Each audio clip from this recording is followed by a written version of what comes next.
Asosni рабочий точкасini topish bo'yicha dars. Bu o'zimizning bolalarimizga, bu o'zimizning shogirdlarga. Tak.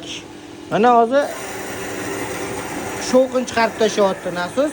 Nasos bu koteldan olyapti, bundan aylantirib, o gidrospilkadan yana orqaga qaytib kelib kirib ketyapti.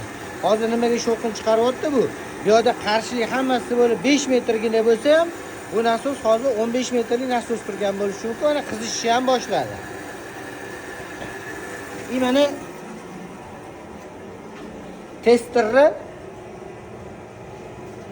testerni fazaga ilib qo'yamiz. Mana 2,4 amper hozir rasxodini ko'rsatyapti. 2,4 amper.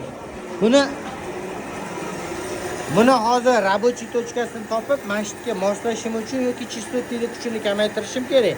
Agar chistotlik bo'lmasa, men bu padachani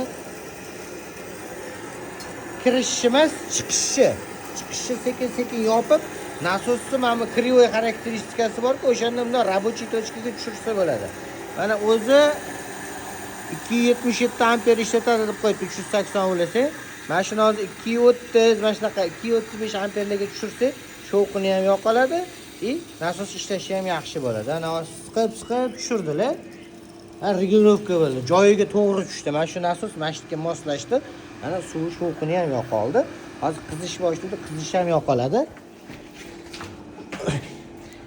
Keyin mana shit upravleniyada testerimiz 225 amperga tushdi mana. O'sha nasos o'zini joyini topdi. Ana endi eshitdinglar, boyaga ovoz yo'q endi. Ana nasosni shunaqa qilib nastroyka qiladi yoki chistotlikdan gersini tushirib aylanishni kamaytirib qiladi yoki shu anaqa amper orqali qiladi. Faqat nastroyka qilayotganda testerda o'lchab turish kerak-da, amperi o'sha razumli anaqada turishi kerak.